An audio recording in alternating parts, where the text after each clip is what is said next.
tiba di Jatinegara, kita akan berpisah. Berilah nama, alamat serta esok lusa boleh kita jumpa pula.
Segera tiba di Jatinegara, kita akan berpisah. Berilah nama, alamat serta esok lusa boleh kita jumpa pula. Esok lusa boleh kita jumpa pula. Esok lusa boleh kita jumpa pula.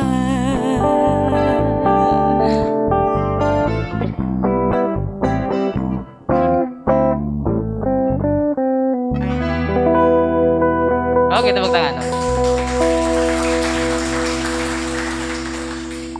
Bismillahirrahmanirrahim. Izinkan saya untuk membuka masker ya. Bismillahirrahmanirrahim. Assalamualaikum warahmatullahi wabarakatuh. Selamat malam teman-teman. Selamat datang dalam acara Ngobrol Pilkada Karawang. Hayu milih. Wow, tepuk tangan dong buat kita semua. Alhamdulillah. Malam hari ini saya senang sekali ya karena bisa bertemu dengan teman-teman sekalian. Tapi kalau boleh tahu ini teman-teman dari komunitas apa aja nih? Boleh tahu nggak nih? Coba dari Akang ini Akang. Ini dari apa? Dari Gojek atau dari Grab atau dari apa? Dari Grab ya? Oh ada dari Grab. Terus ada dari Gojek juga ada? Alhamdulillah. Wow, Masya Allah. Ternyata KPU Karawang bisa menghimpun teman-teman dari berbagai komunitas, dari berbagai apa? Dari berbagai grup juga ya. Wah, tepuk tangan dong buat KPU Karawang ya. Oke. Nah, pada malam hari ini ya khusus dalam acara kita dari temanya aja udah ngopi ya. Ngopi ini ngopi enggak hanya ngopi insya Allah ya. Enggak hanya ngopi. Ngopi ini adalah ngobrol pilkada. Jadi malam ini kita akan ngobrol seputar Pilkada Karawang di 2020 ini ya. Dan malam hari ini obrolan kita tidak akan sia-sia insya Allah ya. Karena kita akan kedatangan, bukan kedatangan ya, malah kita dijamu langsung sama yang punya rumah nih, Ketua KPUD ya. Ketua KPUD Kabupaten Karawang dan juga nanti ada dari Ketua KIPP ya, dari Ketua KIPP juga. Nah, sebelum kita hadirkan ini para narasumber kita, saya pengen tanya dulu nih sama teman-teman sekalian perkara atau mengenai hal Pilkada 2020 di Kabupaten Karawang di kita ini nih. Nah, siapa yang tahu ada berapa paslon nih? Ada berapa paslon di kita? Coba, sudah tahu belum? Sudah pada kenal belum sama paslonnya? Sudah? Oke, ada berapa paslon? Coba ada berapa paslon? Ada 3, yang satu. Dokter Yesi sama Haji Ahmad Adli Failus. Terus nomor 2 siapa nomor 2? Nah, Bu Selika sama calonnya siapa? Haji Aib Saipullah. Terus yang ketiga calonnya siapa? Haji Ahmad Jamaksari sama Ibu Yusni Rinzani. Sudah kebagian semua pamfletnya? Sudah ya. Terus kalau sekarang sudah tahu calonnya atau paslonnya di ajang kontestasi Pilkada 2020 ini, teman-teman sudah tahu belum kapan sih kita mengadakan Pilkada ini? Kapan sih? Tanggal berapa? Ada yang tahu? Tanggal 9. Wah, ternyata sudah lumayan ya. Tepuk tangan dong buat kita semua ya. Awas jangan lupa gunakan hak pilih teman-teman sekalian nanti di tanggal 9 Desember 2020 untuk apa? Untuk memilih calon pemimpin kita selama 5 tahun ke depan nanti ya. Jangan sampai golput. Oke, rasanya tak perlu berlama-lama ya kita mau ngobrolin perkara atau pilkada di di Kabupaten Karawang di tahun 2020 ini. Langsung saja kita panggilkan. Sebetulnya sebetulnya ini yang punya rumah ya, yang punya rumah Bapak Ketua KPUD Kabupaten Karawang. Ya, langsung saja tak perlu berlama. Mangga kepada Kang Miftah Farid SIP. Tepuk tangan dong untuk beliau.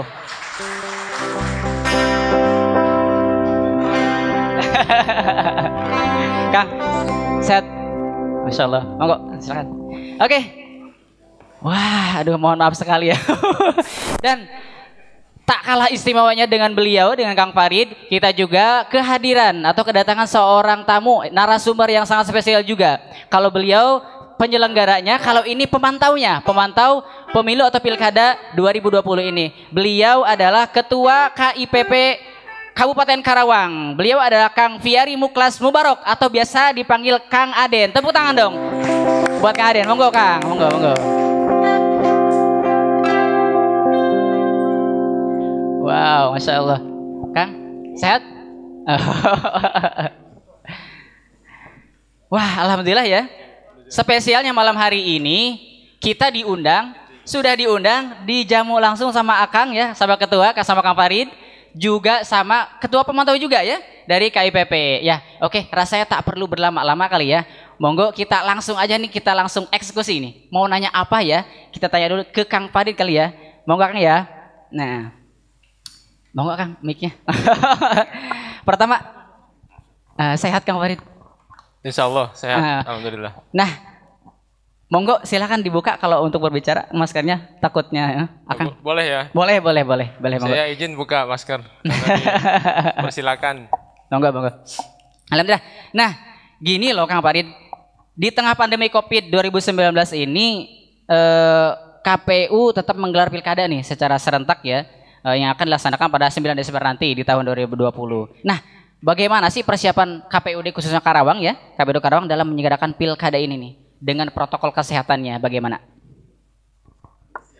Persiapannya gitu, persiapan mohon. Baik, terima kasih dengan Kang Dirya. Kang Dirya. Oh. Kang Dirya, terima kasih. Dan juga saya ingin menyapa seluruh saudara-saudara saya, kawan-kawan dari komunitas ojek online ya, ojek online. Dan juga seluruh yang hadir, tak lupa dari ini seniman-seniman Karawang, Bang Kokai dan rekan, saya kenal baru Bang Kokai. Soalnya pada dipakai masker. Pertama saya ucapkan terima kasih dan kita panjatkan puji syukur kehadirat Allah Subhanahu Wa Taala, Tuhan Yang Maha Esa, karena di malam hari ini kita masih diberikan nikmat sehat. Ya. Kalau tidak sehat, saya kira tidak bisa kita bersilaturahim bertemu di sini ya. Di luar sana saudara-saudara kita sedang berjuang dengan kesembuhan ya di tengah pandemi ya. Di Karawang hampir tadi sekitar 170 sekian terpapar ya COVID kembali itu di ASN atau di PNS. Jadi maksud saya dengan situasi seperti yang disampaikan tadi, mudah-mudahan kita masih diberikan kesehatan, ya, keselamatan di tengah aktivitas. Karena kita tidak bisa juga kalau tidak beraktivitas.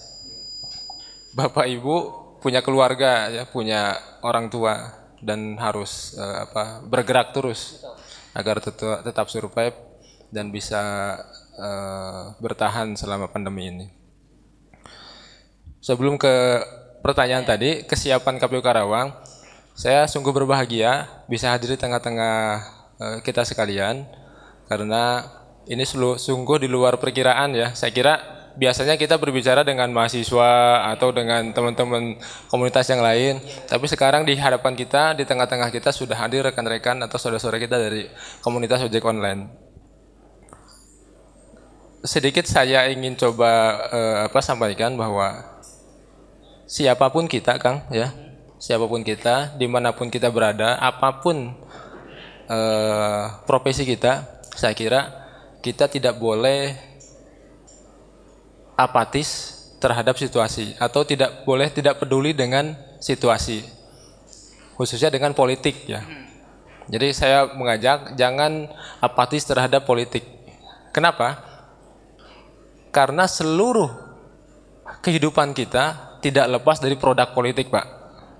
Hampir seluruh sendi kehidupan di negara ini tidak lepas dari produk politik. Apa itu produk politik? Undang-undang yang dihasilkan oleh DPR RI. Jadi kita berbicara misalkan ekonomi, hukum, lingkungan, hampir seluruh aspek kehidupan itu tidak lepas dari produk politik. Undang-undangnya dihasilkan oleh DPR RI, ya, bersama dengan pemerintah. Nah, oleh karenanya dengan kehadiran kita semua di sini, saya melihat ini sebuah niatan dan juga kepedulian terhadap perkembangan Indonesia ke depan, khususnya di Karawang. Nah, terkait dengan tadi pertanyaannya, kenapa pilkada tetap dilanjutkan di tengah pandemi? Saya kira itu keputusan pemerintah pusat ya, Komisi 2 DPR RI dengan pemerintah dan juga penyelenggara KPU Bawaslu memang sudah memutuskan pilkada dilanjut di tengah situasi pandemi COVID-19. Ya. Nah, perkara betul ya, karena dari atas ya, dari pusat ya. Terus apa nih dari mungkin kita pengen lebih jelas bagaimana sih mekanisme dalam pemilihan nanti supaya lebih meyakinkan kita nih sebagai pemilih gitu. Gimana nih Kang Farid? Satu hal yang perlu disampaikan di sini dan diketahui oleh kita semua bahwa perbedaan penyelenggaraan pilkada di tengah situasi pandemi sekarang dengan situasi normal sebelumnya itu adalah kita wajib menjalankan protokol kesehatan. Ya, misalkan secara sederhana nanti seluruh petugas di TPS, ya itu namanya KPPS ya. Seluruh petugas di TPS itu wajib menjalani rapid test. Jadi dalam kurun waktu 7 hari itu nanti kita fasilitasi rapid test agar kenapa? Agar seluruh petugas yang berada di TPS itu non reaktif atau sehat semuanya. Kita menghindari klaster pilkada yang dikhawatirkan oleh semua pihak. Wah, tepuk tangan dong ya. Alhamdulillah ya. Jadi ini penting agar seluruh calon pemilih dan masyarakat pada umumnya yang akan hadir ke TPS tanggal 9 Desember nanti tidak ada kekhawatiran, tidak ada keraguan dan tidak ada ketakutan. Jangan sampai ketika mau ke TPS, ini sehat nggak nih di TPS nih? Jangan-jangan saya malah tertular. Jadi betul, kami pastikan seluruh petugas nanti yang ada di TPS itu sudah kami rapid test. Ya, ketika di rapid test, misalkan hasilnya reaktif, kita ganti dengan orang yang sehat. Yang orang sehat, betul sekali. Diganti. Ya, kalau yang reaktif kita ganti, kalau yang hasil rapid testnya negatif atau non reaktif, kita jadikan sebagai petugas. Nah, itu dari aspek penyelenggara, dari aspek perangkat lainnya. Nanti di TPS itu ada protokol kesehatan yang sudah ditetapkan. Misalkan ada disinfektan, hand sanitizer, dan juga gloves, sarung tangan ya. Jadi seluruh pemilih nanti yang datang ke TPS kita beri sarung tangan satu pasang satu orang. Ini penting agar tidak ada kontak fisik, Kang. Ya. Jadi walaupun misalkan kita hadir ke TPS, kita pastikan protokolnya dijalankan atau kita fasilitasi dengan sarung tangan yang akan disediakan di TPS. Jadi Bapak Ibu nanti datang ke TPS diberikan sarung tangan oleh petugas KPPS. Ya. Wow, dari mulai petugasnya di rapid test dulu, terus kita yang datang juga nanti akan dikasih sarung tangan. Nah, ini loh, perkara ini loh Kang. Biasanya kan kita setelah milih suka ada masukin tinta nih, nyelupin tinta nih gimana nih Kang? Sekarang mekanismenya, kalau celup tinta ini gimana? Yang jadi beda juga sama tadi ya. kenapa yang sebelumnya itu dicelup sekarang seperti apa tadi Iya, betul, tanyakan. seperti Jadi apa? sekarang itu bukan dicelup, tapi ditetes pakai pipet. Ah, gitu. Jadi tintanya disedot pakai pipet, kemudian pipetnya diteteskan Ke jari kita. ke jari kita. Jadi nanti setelah mencoblos di bilik suara, kemudian surat suaranya dilipat dan dimasukkan ke kotak suara, si sarung tangannya dilepas, dibuang di trash bag yang sudah disediakan, di tempat sampah sudah disediakan, kemudian pas di pintu keluar ditetes pakai pipet. Betul, Jadi betul. tangannya ditetes pakai pipet untuk penandaan tintanya. Jadi dari awal sampai akhir ya proses kita memilih gitu ya di TPS nanti sudah dipersiapkan secara matang sekali protokol kesehatannya oleh KPUD. Tepuk tangan dong buat KPUD Karawang ya. Alhamdulillah. Oke, lanjut ke pertanyaan kedua boleh nih Kang? Ya. Oke, nah tadi masalah mekanisme ya, masalah mekanisme gambarannya kita sudah tahu. Mudah-mudahan semakin yakin nih nanti ya ketika kita sudah punya pilihan nanti pas hari H pun tidak ragu lagi, tidak khawatir lagi karena insya Allah semua sudah dimaksimalkan oleh KPUD Karawang ya. Nah ini loh Kang, pertanyaan kedua itu masalah DPT nih. Seperti yang kita ketahui kan KPUD Kabupaten Karawang telah menetapkan DPT ya, daftar pemilih tetap. Nah berapa banyak jumlah DPT tahun ini dan naik apa turun nih Kang dari pilkada sebelumnya? Monggo. Iya. Untuk DPT saya kira saya harus buka Oh, monggo. buka kamus dulu. Ini persoalan angka saya nggak mau asal-asalan. Iya betul. Karena kalau misalkan salah saja saya satu digit bisa diprotes oleh Kang Aden atau Kang Piari.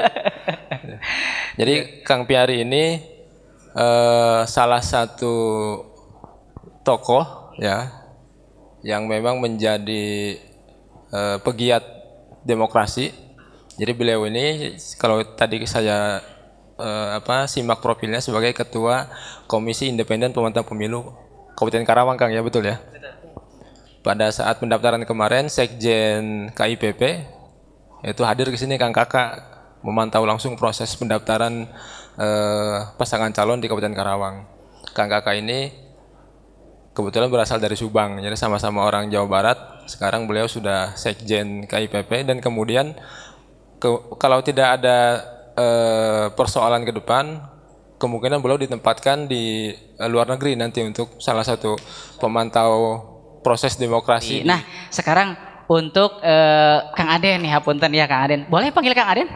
Oh, monggo, monggo. Nah, bagaimana nih pandangan KIPP nih sebagai lembaga pemantau pemilu nih Kang Aden ya, melihat melihat penyelenggaraan pilkada di tengah pandemi di Kabupaten Karawang ini. Monggo, pandangannya, monggo. Monggo silakan. Terima kasih atas kesempatannya para komisioner KPU Karawang juga sudah mengundang KIPP dan tadi sudah dijelaskan, nggak perlu saya jelaskan ya tentang KIPP itu apa. Alhamdulillah Kang Farid ini lebih paham ternyata soal KIPP gitu. Mungkin lebih paham beliau dibanding saya gitu. Saya ucapkan selamat datang juga ke para teman-teman saudara-saudara kita semua yang ada pada malam hari ini. Mungkin langsung saja saya menyampaikan ada beberapa poin memang dari KIPP sendiri yang menjadi perhatian di dalam pelaksanaan pilkada di tengah pandemi. Tadi sudah dijelaskan sama Ketua KPU sendiri bahwa secara teknis di lapangan itu kan sangat diperhatikan tentang protokol kesehatan. Dan memang itu bagi KIPP sendiri memang secara nasional gitu ya. Secara nasional memang itu sudah menjadi kajian tentang pelaksanaan pilkada di tengah pandemi ini harus seperti apa nanti. Tapi memang kalau hari ini dilihat di dalam pelaksanaannya justru yang menjadi kekhawatiran ini bukan di penyelenggaraan gitu. Karena kalau kita lihat penyelenggaraan pun KIPP sendiri bersama teman-teman yang lain turun dan memantau misalkan ke penyelenggara-penyelenggara yang ada di PPK gitu ya. Baik terus di pengawas Panwascam, ketersediaan alat kesehatan di mereka memang sudah terpenuhi gitu. Cuma nggak tahu nih baru-baru ini apakah stoknya sudah habis gitu kan. Nah, belum kita update lagi. Cuma ketika di awal-awal yang bersentuhan langsung, tugas-tugas yang bersentuhan langsung dengan masyarakat, misalkan ada yang namanya coklit, ya, terus ada yang namanya pemutahiran data pemilih. Tahapan-tahapan itu memang dijalankan sesuai dengan protokol kesehatan. Dan kemudian soal pilkada ini, poin yang KIPP lihat juga tentu di dalam pelaksanaan di lapangan terkait dengan PKPU nomor 5 tahun 2020, yaitu tentang jadwal, program, dan apa satu lagi itu ya, dan tahapan-tahapan gitu ya, dan tahapan-tahapan ini kami rasa di PPK di bawah, di KPU kecamatan sudah tepat melaksanakan tahapan-tahapan itu sesuai dengan jadwal-jadwal yang ditetapkan di dalam PKPU. Walaupun memang ada juga beberapa masalah di lapangan, tapi kita lihat itu masalah yang tidak terlalu berdampak sistemik, kemudian bisa diatasi secara cepat oleh teman-teman di beberapa PPK itu yang ada masalah hambatan gitu. Nah, pada akhirnya kita lihat KPU gitu hari ini, KPU Karawang terus melakukan apa ya, dari tahapan-tahapan pendataan lah. Tahapan pendataan, kemudian DPHP ya Kang ya, ada DPHP, kemudian diangkat jadi DPS. Dari DPS sebelum ditetapkan jadi DPT itu ada tanggapan masyarakat, dan kita melihat di beberapa kecamatan data-data sebelum jadi DPT itu kan DPS itu disebar lagi oleh KPU ke bawah gitu, ke PPK, ke PPS, dan ada beberapa kecamatan dan bahkan PPS itu langsung ditempel misalkan di tempat-tempat ramai, pos kamling atau di pos ronda, di tempat-tempat yang bisa masyarakat langsung akses langsung dan melihat gitu. Ada nggak nama orang tersebut gitu. Ketika memang tidak ada, kan ada proses lagi sebelum ditetapkan jadi DPT. Nah, proses ini yang kami lihat ada keseriusan dari KPU sendiri, sehingga bagi KIPP saya rasa untuk menciptakan DPT yang berkualitas gitu ya. Untuk menciptakan DPT yang berkualitas, ya KPU sudah melakukan apa ya? Mencoba semaksimal mungkin untuk ke sana. Itu yang pertama memang. Tapi memang masih ada beberapa masalah yang belum terselesaikan ya Kang ya, terutama yang belum punya KTP, karena kan data dari KPU yang diterima ini kan dari Kemendagri, terus kemudian dari kependudukan, catatan kependudukan, dan hasil dari DPT sebelumnya. Nah, ternyata memang ada beberapa yang belum punya KTP. Ini yang memang jadi PR mungkin bagi KPU sendiri. Begitu. Nah, terus yang selanjutnya tahapan sosialisasi gitu, Kang. Tahapan sosialisasi ini kita lihat betul-betul masif dilakukan di bulan ini gitu ya. Sekitar 1 bulan terakhir ini masif dilakukan oleh KPU dan menyasar semua komunitas, bahkan apa istilahnya, sosialisasinya juga ini kan dalam rangka peningkatan partisipasi masyarakat. Betul sekali, gitu. betul. Ini sangat-sangat bagus dilakukan, dan kemudian ya sampai terus masih bisa dilakukan. Ini terus dimaksimalkan saja, karena khawatir juga bagi KIPP sendiri melihat ada survei terbaru itu soal partisipasi masyarakat yang sudah mulai jenuh dan menurun terkait mau mencoblos di tanggal 9, apalagi tantangannya di tengah pandemi Covid. Betul sekali. Nah, ini perkara utama. Partisipasi ini menarik sekali ya teman-teman. Partisipasi, terus target juga dari KPU. Ya, nanti kita akan bahas lagi, ini menarik sekali. Namun kita harus break dulu sebentar ya. Kita akan break dulu sebentar. Jadi jangan kemana-mana. Maksudnya tetap di ngobrol Pilkada Karawang. Hayu milih. Sistem dalam demokrasi hari ini, one man one vote itu, ini untuk menunjukkan bahwa kekuatan masyarakat, kekuatan rakyat dan kedaulatan itu berada di tangan rakyat.